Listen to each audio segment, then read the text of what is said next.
Մենք այսօր քննարկելու ենք այսօրվա մեր թեման պայքար ատելության խոսքի դեմ առցանց հարթակում եւ այս թեմայի շրջանակներում մենք բանախոսներն են Հանուկայում մարդկային զարգացման հասարակական կազմակերպության երիտասարդական թերի համանախագահ Աննա Ներսիսյանը, Եվրոպական ուսումնասիրությունների կենտրոնի փորձագետ Քրիստինե Գևորգյանը եւ դասընթացների սեմինարների մասնակից Դավիթ Սարգսյանը ներկայացնեմ, որ նոյեմբերի 29-ից դեկտեմբերի 2-ը Աղավնաձորում անցկացվեցին սեմինարներ հենց այս թեմայի շրջանակներում եւ այսօր ամփոփում են սեմինարների արդյունքները։ Կխնդրեին Դիանա Ներսիսյանը նախ շնորհակալություն եք հրավեր ընդունելու եւ ներկա գտնվելու համար, կխնդրեի Դիանա Ներսիսյանը ներկայացնել դասընթացները եւ այլ մանրամասներ, այնուհետեւ դասընթացների իրենց խոսքը կա։ Շնորհակալություն խոսքի համար, բարև ձեզ։ Հանուկայում մարդկային զարգացման ասոցիացիան դեկտեմբերի 29-ից դեկտեմբերի 2-ը Աղավնաձորում իրականացրեց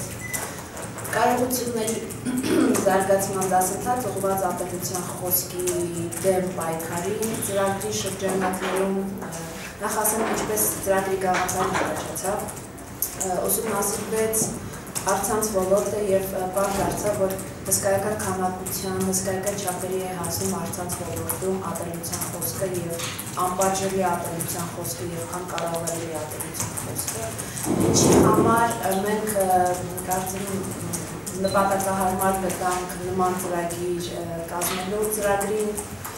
դիմեցին մոտ 200 մասնակից, ինչը ցույց տվեց ծրագրի արդիականությունը, 200 մասնակցից մենք ընտրացինք 35-ը մասնակցելու եւ ծրագրի շրջանակներում ունեինք 3 լուրջ փորձագետ, դրանք էին Արա Ղազարյանը մարդու իրավունքների ոլորտում, Սամվել Մարտիրոսյանը եւ Դավիթ Ալաբերդյանը առցանց հարթակում գիտելիքներ փոխանցելու եւ փորձագիտության ոլորտում։ Ամենակարևոր բանը, որ մենք կարողացանք այս երրորդյա սեմինարի ընթացքում մենք մշակեցինք 3 ռազմավարություն, պետական ռազմավարություն, որը երիտասարդները իրենք ներկայացրեցին եւ 3-ի հետ համատեղ, 3 ռազմավարությունները համատեղ պետք է մեկ միասնական ռազմավարություն դառնան եւ հետագայում ծրագրերի տեսքով, կամպանիաների տեսքով իրականություն դառնան։ Շնորհակալություն։ Դիանա Ներսիսյանին կխնդրեի Քրիստինե Գևորգյանը մի փոքր ներկայացնի, այնուհետև Դավիթը իր կարծիքը կասի սեմինարներից ինչ եզրահանգումներ եկան։ Ընդհանուր առմամբ իսկապես շատ արդիական էր, ինքը նպատակն էր պարզապես ներկայացնել այդ հասկացությունը, ինչ է իրենից ներկայացնում ատելության խոսքը եւ ամենակարևորն էր այս սեմինարի միջոցով մենք փորձեցինք ներկայացնել, որպեսզի ցույց տվի, թե որն է ատելության խոսքը, որպեսզի այդ նույն ջրբաժան ատելության խոսքի եւ խոսքի ազատության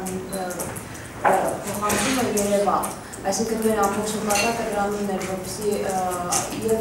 մեր մասնակիցները եւ բոլոր այն մարդիկ, ովքեր մասնակցում են, իրենք հասկանան, որ ինչն է իրենց ներկայացնում ատելության խոսքը, իրենց ներկայացնում խոսքի ազատություն։ Ինքը ընդհանրապես մենք ունենք բազում լրատվամիջոցների ներկայացուցիչներ, ինչպես նաեւ երիտասարդներ մասնակցեցին այդ սեմինարին, եւ իսկապես շատ ողջունել եմ իրենց բոլորի ներգրավվածությունը եւ հետաքրքրվածությունը։ Մենք հատուկ ձևով իրենք հետաքրքրված են նաեւ իրավական հարցերով, մասնագիտության խոսքի արտահայտման դեպի կարող է արդյունքներ այն ունենան հետագայում։ Եվ իհարկե իրենց շատ հետաքրքիր է, թե ինչպես իրենք կարող են այդ բոլոր գիտելիքները, որ իրենք ունեն որպես լրատվող, ինչպես իրենք կարող են դառնել հակարծակի այն ինչ որ իրենք արտահայտել եւ արտասանել են, չդիտարկի որպես ատելության խոսք։ Երեք ավելի մանրամասն Դավիթը կարող է ներկայացնել ինչ են անցել սեմինարի ժամանակ։ Շնորհակալություն Դավիթ։ Նախ ուզում եմ բոլորս հասկանանք, որ այս ծրագիրը սպეციფიկ է, որովհետեւ ի տարբերություն այլ ծրագրերի, որտեղ մենք միակողման ենք դիտարկում, այսինքն մի խումբ որոշակի պրոցեսներ է փոխում, ատելության խոսքի դեմ առցանց հարթակում պայքարը երկկողմանի է, ինտերակտիվ է։ Եթե մենք խոսում ենք ինտերնետի մասին, ապա այստեղ չկան միայն ինֆորմացիա ստեղծող նյուզմեյքերներ, կոնտենտը երկկողմանի է ստեղծվում։ Հասարակ օրինակ, երբ որևէ խմբագիր գրում է լոյալության բոլոր սահմանների մեջ տեղավորվող ինչ-որ խմբագրական, դրա մեկնաբանությունների բաժնում շատ հաճախ կարող են այնպիսի գրեհիկ և ցինիկ կոմենտներ թողնվել, որ ակամայից գործ ունենանք ատելության խոսքի դրսևորման հետ, թեև նորից եմ կրկնում, դրամապանմիջոցը այս դեպքում չի խախտել որևէ էթիկական չափանիշ։ Եվ անհրաժեշտություն առաջանում երկկողմանի կարգավորելու դաշտը։ Դրա համար տարբեր խմբերի կողմից, որ այդ 4 օրերի ընթացքում բաժանվեց մասնակիցների միջև, ստեղծվեցին տարբեր ռազմավարություններ, ես փորձեմ ընդհանրացնել դրանց հիմնական կետերը։ Առաջինը, որը բոլոր խմբերը նշում էին, այն է, որ պետք է հավաքվի բազմապրոֆիլ տարբեր մասնագետներից բաղկացած հետազոտական խումբ, որի մեջ կլինեն հումանիտար տարբեր մասնագիտությունների դերմարտիկ, իրավաբաններ, տնտեսագետներ, լեզվաբաններ, հոգեբաններ, ժուրնալիստներ, սոցիոլոգներ եւ այլն, որոնք իրենց մասնագիտությունների տեսանկյունից կքննեն, թե ինչ է ատելության խոսքը։ Մենք բոլորս գիտենք, որ այսօր անգամ Եվրոպան դեռ չի կողմնորոշվել հստակ, թե իրավական որ կատեգորիաներն են մտնում ատելության խոսք hate speech հասկացության տակ։ Վիրավորանքի և զրպարտությունը համարվում են որպես այդպիսին, թե ոչ, գործարար համբավի խախտումը համարվում է որպես այդպիսին, թե ոչ, կամ ինչ նորմերով են դրանք պատժվում, քաղաքացիական իրավական, քրքերի իրավական եւ այլն։ Սրանք բոլորը դեռևս վիճելի հարցեր են, որոնց շուրջ չկա միասնական կարծիք։ Եվ խմբերը պնդում են, որ պետք է նախ բազմապրոֆիլ խումբ ստեղծվի, որը քննի ատելության խոսքի բոլոր դրսևորումները, դա դրա վերջնական գնահատականը, որպեսզի որևէ տարակարծություն այստեղ բացառվի եւ հստակ լինի ցանկացած դեպքում։ Այնուհետ պետք է բազմապրոֆիլ ուսումնասիրություն իրականացվել հետազոտություն դաշտում, պարզելու թե որոնք են թիրախային խմբերը։ Ենթադրենք, օրինակ, կրոնական կամ սեռական փոքրամասնությունները շատ հաճախ ենթարկվում են ատելության խոսքի։ Մեր թիրախային խմբերը դառնում են նրանք, որովհետև պետք է նրանց պաշտպանել, ենթադրենք առաջին հերթին ատելության խոսքի դրսևորումներից։ Բնականաբար այս ամբողջ ընթացքում արվում է մեդիաների հետ աշխատանք, այսինքն եթե հասարակայնության հետ կապերը բացակայում են, ապա այս դեպքում խոսել առցանց հարթակում ատելության խոսքի դեմ պայքարի մասին ուղղակի անիմաստ է։ Մենք յուզերներին, օգտատերերին, բլոգերներին, քաղաքացիական հասարակության ներկայացուցիչներին բերում ենք մի գիտակցության, որ շատ ավելի ճիշտ է գրագետ բարել կոռեկտ դիալոգներ համացանցում, որովհետև դա հրապարակային հարթակ է, դա անձնական հարթակ չէ։ Մենք մեր միջանձնային շփումներում կարող ենք մեզ թույլ տալ տարբեր տեսակի արտահայտություններ, սակայն երբ որ խոսում ենք առցանց հարթակի մասին, որը տասնյակ եւ 100,000-ավոր մարդկանց կողմից է օգտագործվում, ապա այս դեպքում չեն կարող մեզ շռայլություն թույլ տալ մեր ոչ կոռեկտ, ցինիկ եւ ոմանց ինչ-որ խավի վիրավորող կարծիքը բարձրաձայնել։ Հիմա սպասում ենք պատասխանի, տեսնենք թե այս ռազմավարությունները ի վերջո որպես միասնական ինչպիսի ճակատագիր կունենան եւ հետագայում ինչպես կկիրառվեն եւ մենք մեծ հույս ունենք, որ կձևավորվի ի վերջո այդ պլատֆորմը, որի շրջանակներում կկարողանան շատ մեծ խմբեր պայքարել ատելության խոսքի դրսևորումների դեմ առցանց հարթակում, օնլայն հարթակում։ Ո՞ւմ չի պատասխանում։ Ներեցեք մի բան, եթե կարելի ես ավելացնեմ, ծրագիրը ֆինանսավորվում է Եվրոպայի երիտասարդական հիմնադրամի կողմից, Եվրոխորհրդի, եւ ամենակարևորը այն է ասել, որ մեր մշակած ռազմավարությունները կօգտագործվեն համաեվրոպական ռազմավարությունների մեջ որպես բաղադրիչներ եւ իրենք էլ շատ շահագրգռված են, որպեսզի այստեղից լուրջ ինֆորմացիա ռազմավարության տեղափոխվի Եվրոպա, որպեսզի իրենք էլ կարողանան իրենց դաշտում կարգավորել ատելության խոսքը, որովհետեւ համաեվրոպական հիմնախնդիրը այսօր ատելության խոսքը, առցանց ատելության խոսքը, որը չեն կարողանում ուղղակի կառավարել։ Որքան է ֆինանսավորվում կնեք հարցերը ձեր շարունակական հարցեր։ Որքան է եղել ֆինանսավորվում։ Միգուցե ֆինանսավորման մասին չխոսենք, դա մի գաղտնի չէ, պարզապես դա մի քիչ կոռեկտ չի, բայց ինքը կունենա շարունակություն։ Դուք մշակել եք ռազմավարություն եւ ում եք ներկայացել, ով դուք ընդունի։ Ռազմավարությունը մենք ներկայացնել ենք Եվրոխորհուրդ, Եվրոպայի երիտասարդական հիմնադրամ, Հայաստանում երկու կազմակերպություն է մշակելու ռազմավարություն, մեկը մենք մշակեցինք, մյուսը Ատոմ Մխիթարյանից կազմակերպությունը, որը գործում է ՈՍՏԱՅ, ոչ համահայկական համաշխարհային երիտասարդական կազմակերպությունը, եւ Եվրոպան սպասում է ռազմավարություններ, որոնցի ինքեր կարողանան այդ ամբողջը մեկ միասնություն անել եւ օգտագործել առցանց դաշտում։ Ցինցիկ այդ կասացիք Դավիթ որ բերեք ինչ որ դարս որտեղ կորեկտ խոսեմ, նա ձեր ծրագրը դա ինչպես եք պատկերացնում այդ Կարամալ ինչպես եք դա արել, Ասենք, գիտեք, խմբերը տարբեր են եւ ամենը իր սեփական մեթոդներ առաջարկում, սակայն եթե շատ ընդհանուր փորձ ենք ներկայացնել, ապա դա հենց ինքը շատ բազմապրոֆիլ ուսումնասիրություն է, այսինքն մենք նախ եւ առաջ ֆիքսում ենք թե որոնք են խոցելի խմբերը,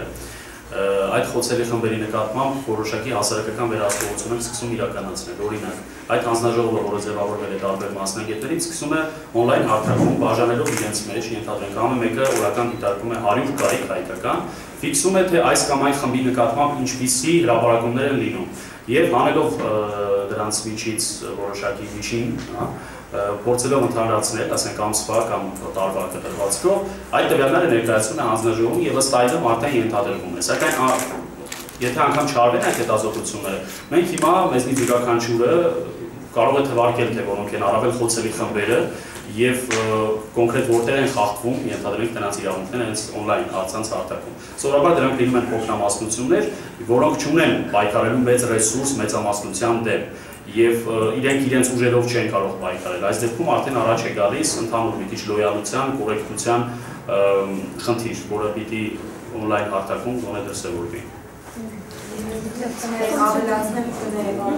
մենք այստեղ խոսում ենք, որպեսզի վերահսկողություն կատարվի, դա չի խոսում ցենզուրայի մասին, մենք չենք խոսում ցենզուրայի գաղափարի վերաբերյալ։ Այլապես պարզապես մենք երբ նկատվում է, որ այդ կամ այն լրատվամիջոցը շատ է, այսինքն նման արտահայտություններ շատ է կատարվել, պարզապես իրենց տեղեկացվում է, որ այսպես է կատարվել, կխնդրեին, որպեսզի դուք շատ նորմալ կոռեկտ շրջանակներով իրենց տեղեկացվում են։ Մենք ցենզուրայի հետ ոչ մի առնչություն չենք ուզում ունենալ։ Նաև անձերին է տավարել խմբերի։ Անձերն է կարող լինել։ Իդեպ ասեմ մեր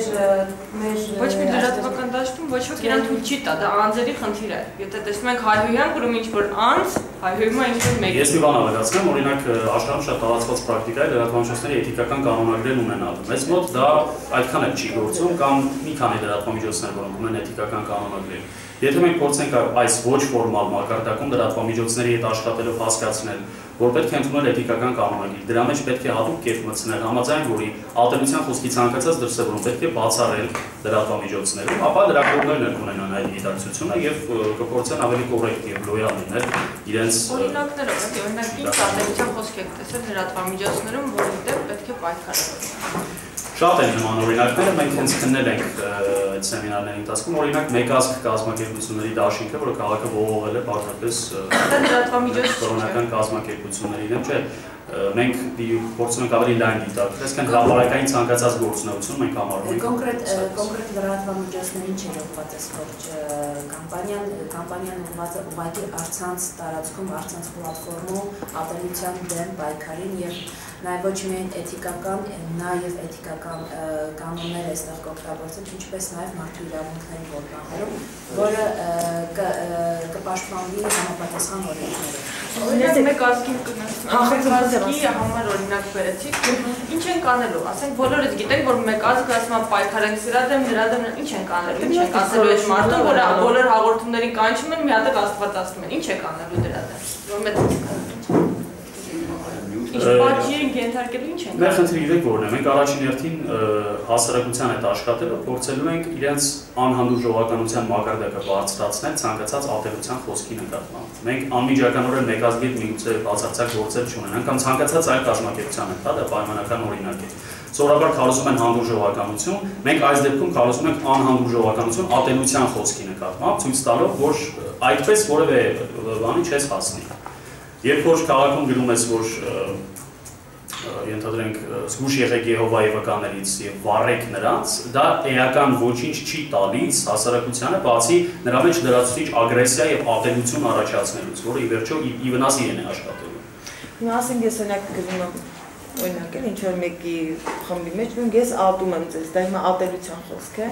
Որտեղ է։ Դա վերաբերմունքի դրսևորում է, թե հասկանամ։ օրինակ, այդ էլ մտածում եմ, օրինակ։ Եթե դուք լրագրող եք, հա, օրինակ ես որպես կենտրոն չեմ ներկայանում, որպես Նարինա Պողոսյան, ես ինքս եմ լրագրող եմ, բայց այս դեպքում ես որպես լրագրող չեմ։ Հա, ես որպես քաղաքացի շարքային, ես այդպես։ Գրում եմ, ասեք, որպես շարքային քաղաքացիներ մենք բոլորս մեր կարծիքը ազատ արտահայտելու իրավունք ունենք, սակայն երբ մտնում ենք հրապարակային հարթություն, այս դեպքում արդեն պիտի փորձենք մի քիչ ներքին մեխանիզմներ աշխատեցնել։ Իմ ասած նախադասությունը խնդրում եմ կներեք, որ ընդհատեցի։ Ես գրում եմ այդտեղ, ես ձեզ ատում եմ։ Հիմա դուք դա դիտարկում եք որպես ատելության խոսք, թե որպես սահմանադրական իրավունք կարծիք հայտնել։ Որտեղ եք գրում։ Իրենց այդ խմբում, ասենք ինչ որ բան է, իրենց համացանցում ես խմբում է, որի ճիշտ լուծումներ մենք փորձում ենք գտնել, այսինքն չկա մինչև այսօր հստակ նախադեպ, թե դա ի վերջո որ իրավունքով է Ես ճիշտ եմ, թե սխալ եմ, այդ եմ ուզում ասել։ Որովհետև կա մի քանի նախադեպեր, նայեք, մենք հիմա Եվրոպայի հետ ենք աշխատում, կազմակերպությունը, Մարդու իրավունքների Եվրոպական դատարանը ունի տարբեր նախադեպեր, որոնցից մեկով օրինակ պաշտպանվում է խոսքի ազատության իրավունքը, որը Մարդու իրավունքների Եվրոպական կոնվենցիայի 10-րդ հոդվածով է պաշտպանվում, եւ մեկ այլ դեպքում պաշտպանվում է ենթադրենք ատելություն, ռասիզմ, բռնություն քարոզելը։ Այսինքն այստեղ սպეციფიկ դեպք է, պիտի դիտարկենք դրա բոլոր պայմանները, հանգամանքները եւ այլն։ Այսպես ուղղակի հնարավոր չի ասել եւ ասում եմ, մինչեւ այսօր կան ինչ-որ տարակարծություններ։ Մեր խնդիրն է հենց դա եւ ռազմավարությունը մշակում է դրա համար, որպեսզի բացառվի ցանկացած տարակարծություն եւ նախադեպը լինի բոլորի համար։ Այսինքն թե մարդիկ տեսնեն, որ կոնկրետ այս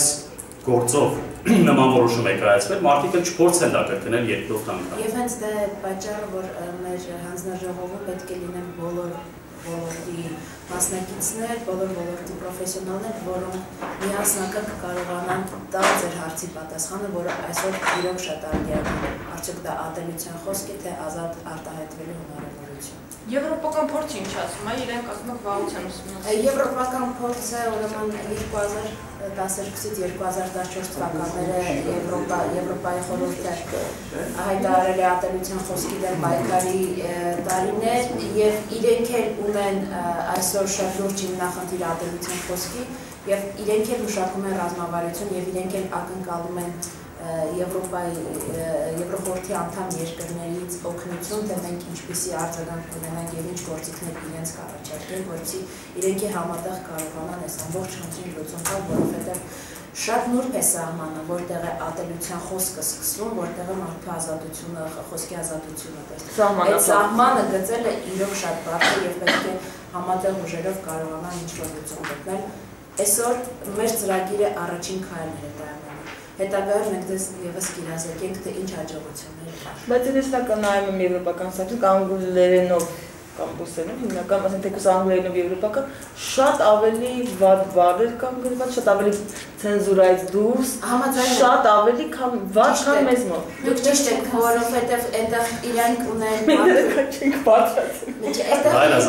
Մարդու իրավունքների պաշտպանություն ունեն դեմոկրատիա, ազատ խոսքի արտահայտվելու հսկայական մի հարթակ, եւ այդ ամբողջ հարթակը բերել է նրան, որ իրենք հիմա ունեն ատելության խոսքի մի հսկայական հիմնախնդիր, որը լուծումները իրենք ուղղակի այս պահի լուծումներ են փնտրում եւ խնդրում են նաեւ մեզ Հայաստանի Հանրապետություն, որ մենք լուծումներ իրենց առաջարկենք հարցերին։ Այնտեղ հարց կա հետո։ Ռազմավարական պլանը մշակվեց ներկայացած Եվրամիության ո՞նց է պատկերացնում, ո՞նց է դա կիրառվելու, այսպիսին է ծրագիրը։ Ռազմավարության պլանը մշակվել է ինքը ներկայացման փուլում է, դա պետք է ներկայացվի։ Ո՞նց պետք է կիրառվի, ասենք, ո՞նց պետք է կիրառվի, իրականությունները պետք է վերահսկվեն, ինչ պետք է արվի։ Չէ, ցենզուրայի մասին չի խոսում։ Ես նշեցի առաջին հասարակական վերահսկողության մեխանիզմների մասին։ Օրինակ, երբ որ զգում եք, որ լրատվամիջոցը պարբերաբար որևէ սոցիալական խմբի նկատմամբ ատելություն է քարոզում, մարդիկ բոյկոտում են այդ լրատվամիջոցը։ Ենթադրենք դա կայք է, ոչ ոք չի մտնում այդ կայք, տրաֆիկը իջնում է եւ այդ կայքը փակվում է, օրինակ, սա կարող է ամենաարդյունավետ մեխանիզմը։ Մենք այդպիսի կայքերի մեծամասնություն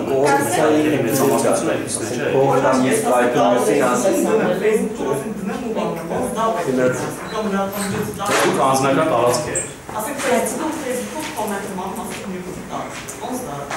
Դա հենց վիճելի հարցն է, հասկանում եք, մեր ամբողջ խնդիրը դա է։ Մենք պիտի փորձենք հասկանալ հասարակական եւ անձնական այդ դիմությունների սահմանը որտեղ է։ Երբ որ մենք հստակ հասկանանք, Եվրոպան էլ ինչ այսօր չի հասկացել նորից ասեմ, որ իրենք էլ հստակ մեխանիզմ չունեն։ Եվ երբ որ արդեն կհասկանանք եւ կգիտակցենք, թե իրական որտեղ է սկսվում հասարակական ներկայացուցիչ լինելու աստիճան։ Ես ուզում եմ մի դեպք հիշել։ Հիշում եք անցած տարի Կաննի կինոփառատոնի Լարս ֆոն Տրիերի միջադեպը։ Այդ մարդը ընդհանրապես ասել էր, որ ինքը համակրում է Հիտլերին, չնայած դեմ է երկրորդ համաշխարհային պատերազմին, եւ դա հերիք էր, որ ամբողջ Եվրոպան բոյկոտել Լարս ֆոն Տրիերի պես հանճարեղ ռեժիսորին, որ իրոք հանճարեղ ռեժիսոր է, միայն նրա մելանխոլիա ֆիլմը հերիք է դա հասկանալ, բայց ինքը որպես մտավորական արդեն չի ընդունվում Եվրոպայի կողմից իր այդ արտահայտությունից հետո, որովհետեւ նա կարող է իր ինքերական շրջապատում ասել, որ ինքը համակրում է Հիտլերին, բայց դա նշանակում է մի ամբողջ քաղաքակրթության դեմ գնալ, հա, ամբողջ մի էջ նորից շուտ տալ եվրոպական պատմության եւ ասել, որ ինքը կողմ է միլիոնավոր մարդկանց, ասենք համակենտրոնացման ճամբարողակելու կամ բազմաթիվ այլ դեպքեր։ Այսինքն սա գալիս է ցույց տալու, որ եթե դու հրապարակային գործիչ ես հասարակական հանրային, պիտի քո անձնական կարծիքը ասելուց առաջ եւ հետո մի փոքր հասկանաս ի վերջո դու ում շահերին ես խփում դրանով։ Այո, նաեւ դրատամջոցների։ Պետք չէ նախ հասկանալ, թե ինչի դեմ եք պայքարում, որ պայքարում եք, ասացիք չափանիշները դուք էլ դեռ չեք իմանում։ Եվ երկրորդ հարցս դուք անհանդուրժողականություն եք քարոզում ատելության խոսքի դեմ, սակայն մյուսներն էլ անհանդուրժողականություն են քարոզում հենց աղանդավորական կազմակերպությունների եւ ոչ ազգային կողմերի դեմ։ Ինչու՞ն է տարբերությունը։ Նրանք էլ իրենց անհանդուրժողականությունը։ Առաջին հարցը հիշեցրեք։ Պետք չէ նախ հասկանալ ինչի դեմ եք պայքարում։ Չէ, վաղուց հասկացել ենք, ատելության խոսքի դեմ եք պայքարում։ Բայց չափանիշները չգիտեք։ Չափանիշները մշակվում են, ռազմավարության խնդիրը հենց է չափանիշներ կան որպես այդպիսին։ Օրինակ, մեր քաղաքացիական օրենսգիրքը սահմանում է, որ վիրավոր անգզրպարտություն եւ գործարար համավի վնասում, հա։ Չէ, դուք ասացիք դեռ Եվրոպան էլ չի հասկացել, թե սահմանը որտեղ է սկսվում եւ ավարտվում։ Դուք կարծում եք հասկանաք։ Եթե չես հասկանում, նա այսպես է լինում, սովորաբար եթե կա խնդիրը բարձրանում է հասարակությունից, հասարակությունից խնդիրը գնում է դեպի գիտական ոլորտ մշակում է լուծումներ եւ վերադառնում է ինստիտուցիոնալ կառույցներ, որպեսզի կարողանա կառավարել հասարակություն ներդնել այդ ոլորտը։ Հիմա մեզ մոտ կար հասարակությունում հիմնախնդիրը բարձրացավ գիտական ոլորտ, հիմա մենք պրոֆեսիոնալ մասնագետների հետ կմշակենք այդ ամենը եւ կփոխանցենք ինստիտուցիոնալ կառույցներ, որոնք արդեն կկիրառեն դա։ Լավ, երկրորդ հարցը։ Նորից մի հատ հիշեցնեմ։ Անհանդուրժողականություն եք քարոզում, նրանք ելս։ Այո, մեր պայքարի հիմնական առանձնահատկությունն այն է, որ մենք անհանդուրժողականություն ենք սերմանում մյուսների անհանդուրժողականության նկատմամբ։ Ինչը բացառում է այդ օրենքն է մաթեմատիկական հայտնի, որովհետև ցանկացած բան, որը մարդու մեջ առաջացում է ատելություն, պիտի փորձես բացառել, եւ դա այսպես տրամաբանված է ու ճիշտ։ Եթե մյուսները ինչ-որ կոնկրետ թիրախի են խփում, ապա մենք խփում ենք այն թիրախներին, որոնք խփում են ուրիշ թիրախների, հասկանու՞մ եք, փորձելով նրանց մի քիչ բերել ավելի կառուցողական կողմ։ Դա է այս պայքարի սպეციფիկը։ Այլ հարցեր կան։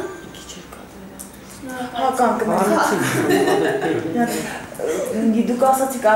կրոնական փոքրամասնություն եւ այլ բաներ, օրինակ ասենք իրենց ագրեսիվ քարոզի արդյունքում, որ մարդը ասենք տուժում է, օրինակ էլ ասենք, օրինակ ես ասենք չեմ կարող գրեմ, որ դուք ագրեսիվ քարոզ եք անցկացնում,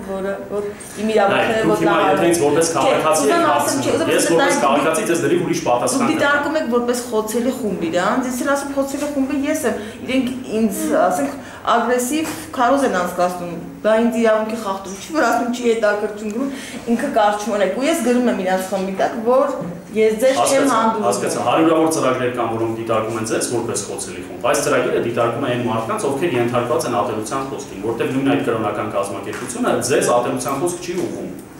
Ձեզ չի մեղադրում որևէ բան, նա փորձում է ձեզ համոզել։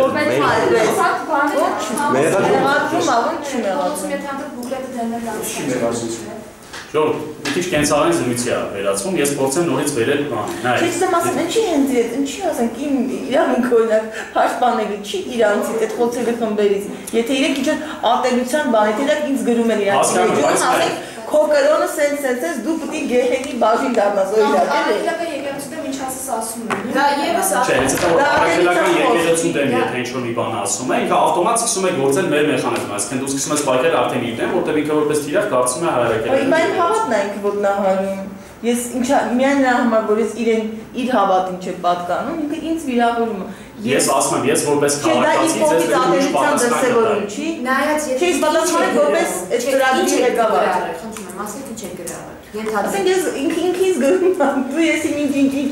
գեհերի բաժին չգիտեմ ինչ, ես գրում եմ, ես ձեզ չեմ հանդուրժում։ Եթե գրում եք զուտ ես ձեզ չեմ հանդուրժում, դա ատելության խոսք։ Իսկ ինչու որ գրում եմ պիտի գեհերի բաժին դա այստեղ արդեն պետք է ինքը ինձ ատելության խոսք չի դա։ Եթե դա պետք է դիտարկել, ատելության խոսքը պետք է հասկանալ որտեղ է գնում, եթե դա կարող է գնալ, եթե զուտ դա պարզապես երկու հոգու խոսակցություն է, որը չի գնացել համանում են, ինչ որ ներառված է։ Եթե ներառված խումբ է գնացել եւ իր արտահայտությունն արդեն սկսվում է տարածվել, արդեն դա կարող է եւ լինել ատելության խոսք դիտարկվել, բայց դա արդեն պետք է դիտարկել, թե որ օրենսդրությամբ է գնում դա քաղաքացիական, ինչպես եւ ասած Դավիթը, որովհետեւ մենք հիմա դրական հայտարար ենք ուզում բերել այն դաշտ, որովհետեւ հասկանալի լինի, որն է դիտարկում որպես ատելություն։ Միջազգային նախադեպեր կան, ուսումնասիրել։ Եթե դու պարզապես ասում եք ես ձեզ չեմ հանդուրժում, դա դու ատելության խոսք ձեր մանող չէ, բայց եթե նրանք ի պատասխան ձեր ես չեմ հանդուրժում եւ ձեզ սկսում են վիրավորել, այդ արդեն մեր մեխանիզմը արդեն նրանք կսկսի գործել, որովհետեւ ինքը տվյալ պարագայում ոչ թե ձեզ պատասխանում է կոռեկտության սահմաններում, այլ արդեն սկսում է պատասխանել արդեն ցանկացած անց կարող է լինել խոցելի, այսինքն մենք բոլորս էլ այստեղ նստած, մենք կարող ենք ցանկացած բայ մենք պարզապես շարագիր ծրագիր կրոնական փոքրամասնությունների եւ զուտ փոքրամասնություն ծրագիրը ուղղված է առցանց տարածքում ատելության խոսքի ցանկացած տիպի ատելության խոսք որը պետք է լինի ինքը պետք է հնարավորինս սպասեցվի եւ հնարավորինս սպասվի Ես ինքս դասընթացների մասնակից կարող եմ փաստել, որ հենց փորձագիտական խումբը այդ նպատակով է ստեղծված։ Այսինքն առաջին փուլը արդեն ուսումնասիրի առցանց հարթակը, թե հիմնականում ով է տարածում, հիմնականում որ խմբերն են ավելի ագրեսիվ, ով ում դեմ, այդ դեպքում արդեն լուծման մեխանիզմներ են զարգացել։ Բայց այս Եվրոպայից վերցնելու բան չունենք, իրենք ասեմ ինչ կարող ենք վերցնել, կամ մարդու իրավունքների եվրոպական կոնվենցիա, որը ստորագրել է Հայաստանը, լինելով Եվրոպայի խորհրդի անդամ։ Դա մեզ համար առաջնահերթ փաստաթղթերից մեկն է միջազգային։ Կա եւ մարդու իրավունքների եվրոպական դատարանի նախադեպեր եւ հատկապես 1999 թվականի Դալբանի նախադեպը կարող եք ուսումնասիրել, դա լրագրողների համար շատ օգտակար նախադեպ է եւ լրագրող իրավունքների գնահատողական դատողություններ անելու։ Բայց դե որտեղ է վերջանում այդ գնահատողական դատողությունը եւ սկսում ատելություն, վիրավորանք զրկվածություն եւ այլն, դա արդեն հարց է, որը հստակ իդեպ մարդու իրավունքների եվրոպական դատարանը կանոնակարգում է, կարող եք հասկանալ։ Հայաստանում ունենք քաղաքացիական օրենսգիր, որը կանոնակարգում է վիրավորանք զրկվածություն, ի վերջո իդեպ դա անցած տարի ապա քրեականացվեց, մինչ այդ քրորում էր, եւ ունենք քրեական օրենսգրքով պատժվող ատելություն, ռասիզմ, բռնություն, սերմանող կոչեր հրապարակային անելը։ Եվ իհարկե ունենք նաև մի քանի դատական գործեր, ես եթե ծանոթ չեք, որ կտայի նաև դրանց ծանոթանում, դա էլ է շատ օգնում հասկանալ, ասենք հրապարակ թերթի գործը Արթուր Գրիգորյանն ընդդեմ հրապարակի հետ, չի սխալ այդպես է, որը նա ընդհանրապես մեկնաբանություն էր թողնվել նրա մասին, հետո դա դարձել էր դատական գործի պատճառ եւ այլն։ Այսինքն դրանք են ինչ-որ չափով օգնում հասկանալ, թե մեր պատկերացումները ինչպիսին են այդ ոլորտում։ Ցանկացած անձի դեմ ուղղված ատելության խոսքը արդեն մենք պարզապես օրինակ բերեցինք, բայց դա չի նշանակում, որ մենք էլ ենք հարյուրավոր օրինակներ ենք բերել 4 օրվա մեջ։ Օրինակներ կարող են լինել, դա վերաբերում առցանց ցանկացած նույն Facebook-յան էջում, եթե ինչ-որ մեկը սկսի տարածել այդ մի արտահայտությունը, ես վերցրեցի եւ սկսեցի դա ահա այս մարդը այսպեսի արտահայտություն ասել, ես դա տարածեցի, ընկերներ տարածեցին, արդեն դա արդեն կարող է խնդիր առաջացնել այդ մարդու համար, ով առաջին տարածել է։ Նայեք, ես էլ եմ լրագրող, ես անձնական մակարդակում միգուցե ատելով ատում եմ, Եհովայի վկաններին կամ կրոնական ցանկացած այլ կազմակերպություն, բայց ես իմ հրապարակային գործունեության մեջ որպես լրագրող, ես փորձ ունեցել եմ այդ խոցելի խմբերի հետ աշխատելու, ես նրանց մասին պիտի մաքսիմալ կոռեկտ եւ լոյալ ջրեմ, որովհետեւ ես մարդկանց պիտի դամ օբյեկտիվին դոնեմ։ Չէ, ուղղակի հենց արցանցում եմ, ասում եմ, օրինակ իրենք բավականին ոչ կոռեկտ են, իրենք օրինակ խոցելի խումբը տվյալ դեպքում դիմացինն է լինում։ Իրենք բավականին ագրեսիվ են, բավական ատելություն լցված։ Ու ասենք հայհոյանքները խումբ կար, ես պատահական եմ տեսել հայհոյանքներով, բառացի հայհոյանքներով։ Այդա եթե այ որ մեր խոցելի խումբը նրանք էին, ոչ թե կներեք, որ ասում եմ, այ որ հավաքությունը մեզ մոտ լինի, եւ մենք կարողանանք արդեն ունենանք այդ հստակ հանձնաժողով, որ վերահսկումը եւ այդ խումբը արդեն հայտնվել է հանձնաժողովի ուշադրության կենտրոնում, արդեն այդտեղ կարողանան քայլեր ձեռնարկել։ Մենք դրական ոչ մի քայլեր ձեռնարկելու նման հնարավորություն չունենք։ Բայց այս պարագայում արդեն մեր նպատակն է սկսել, որպեսզի մարդիկ հասկանան, որ ցանկացած ոք իրավունք չունի նման Traffic-ի գիտեմ պայքարի չնմանվի է։ Ասենք մեր բեստը կապ չունի մնաց։ Կամ կոռուպցիայի դեպքում։ Չէ, պարզապես բոլորի օգնությունը այստեղ պետք է լինի ցանկացած։ Այս դեպքում նայեք, օրինակ նայեք Facebook-ի սպეციფიკա մի քիչ ուրիշ է, բայց եթե նայենք այն կայքերը, որոնք մեկնաբանություն թողնելու հնարավորություն են տալիս, կա երկու ընդունված մոդել ամբողջ աշխարհում՝ պրեմոդերացիա եւ պոստմոդերացիա։ Պրեմոդերացիան, երբ որ մինչեւ քո մեկնաբանություն թողնել, այսինքն հայտնվել է խմբագիրը միակ նայում է, տեսնում է, եթե տեղատվության խոսքը չկա թողնում է, եւ պոստը, երբ որ դու հրապարակում ես, ինքը դրանից հետո է նայում։ Մեծ մոտ ընդունված է պոստմոդերացիան, օրինակ կարծեմ առավոտն է այդպես անում եւ շատ ողջունելի է դա։ Երբ որ օրինակ խմբագրականի ներքևում օնլայն թողնը